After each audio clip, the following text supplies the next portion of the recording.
Banning men from women's prisons in Minnesota. New shocking documentation and the truth behind the testimony at the state capitol. Next. Representative Mary Franson is my guest, a Republican representing the Alexandria area in Minnesota. Good to see you, Mary. Thanks for being here. Hi, Liz. Thank you for having me on today. Gosh, it sure seems to be a fight for common sense at the Capitol this session. You have authored a bill to ban biological males from being housed in the state's only female prison in Shakopee. Again, I would say, most people would say, common sense. Why is this bill even necessary? And then Representative Franson, also give us the latest on House File 435. Where does it stand at the moment after last week's testimony? Certainly. So House File 435 is a simple bill just to keep men out of women's prison. We have one women's prison in Minnesota. Women are there. They expect to have their spaces free from men.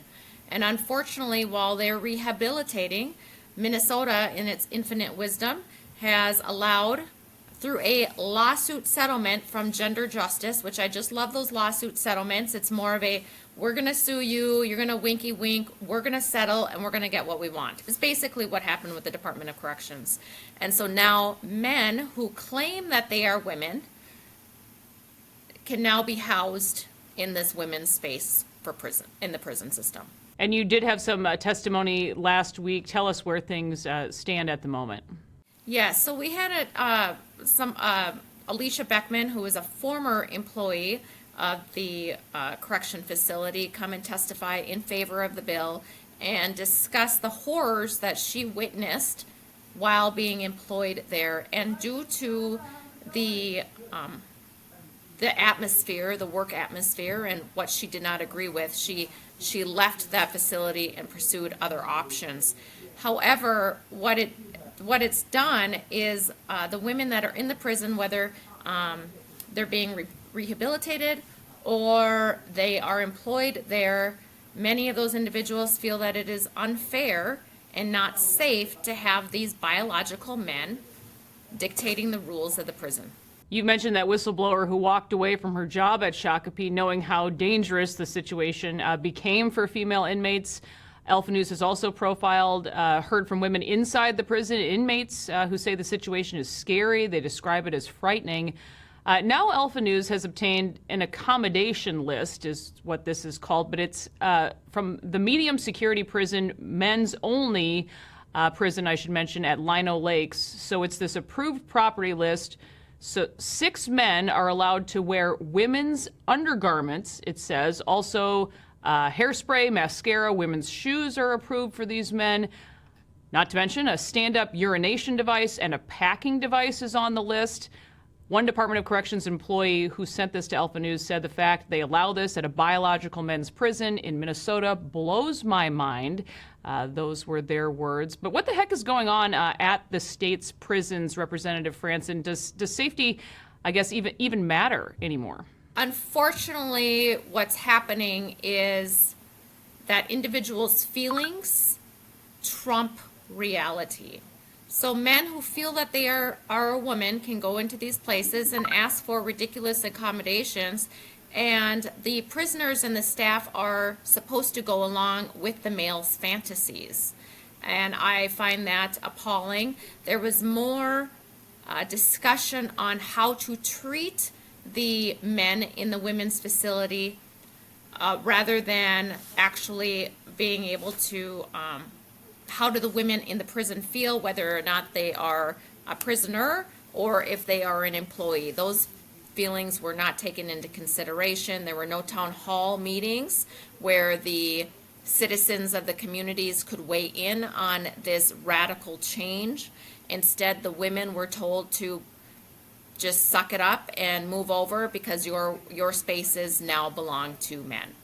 I think it's unfair, it's unjust, and women have fought for so many things. Of course, I'm sure they didn't fight to have a women's own prison per se, but women do need to be safe in those environments. And across the nation, we have seen countless stories where women have been harmed inside prison, including being inseminated by the prisoner that's supposed to be a female. You're right, though. That's what we hear again and again, that it seems nobody was brought to the table for these decisions to be made. But your bill came up, as I said, the Public Safety Committee last week. One particular person we wanted to highlight on the DFL side to testify was this Davika guy who basically just called themselves a taxpayer and then testified, telling the committee that you're trying to solve a problem that doesn't exist, and they called it a transphobic narrative that's being perpetuated. What's your response to this kind of criticism? And then I also wanted to mention a bit of the background here. This person appears to be a professional activist. She charges up to $400 an hour, depending on the race of her clients. When it comes to testimony, it's all right there on her website, so this isn't some sort of secret or anything. But just your reaction to hearing that side of things. Well, I'd be curious to know who's actually funding that activist, whether or not it be gender justice, or if it's coming through the Minnesota House DFL or a particular legislator's campaign funds. I do find that it is concerning when somebody is on the testifying stand, possibly misleading the public to why they are there. The members who were opposed to the bill did say that it was hateful, it was racist. There is nothing hateful and racist for standing up for women's rights. As I've stated to the body, I have a track record of standing up for women's rights. You know, I was leading the forefront to hold parents accountable for female genital mutilation back in 2017, 2018. And I still continue those human rights issues when it comes to women in this the women-only space issue, which, you know, unfortunately, I can't believe that it's 2025 and we have to define what a woman is. And as a woman, it is kind of offensive that we actually have to put that into statute. But unfortunately, people believe that feelings dictate what gender or what sex they are, and it's not actually biology.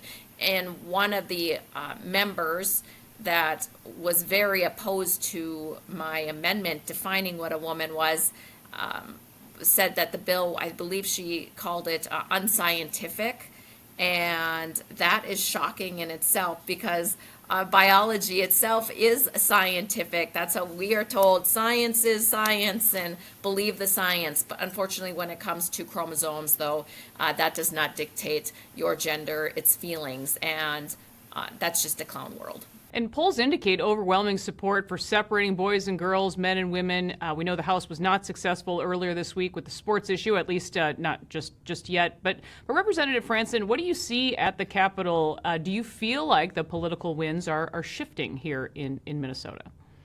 You know, I like to say, and I post this every so often on X, but Democrats lost on this issue. This is a losing issue for them, yet they have dug their heels in. They just haven't realized they have lost.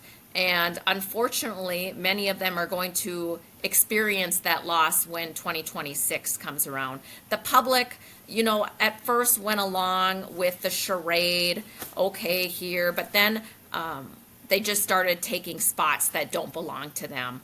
And seeing, you know, the women's only prison now being handed over to men.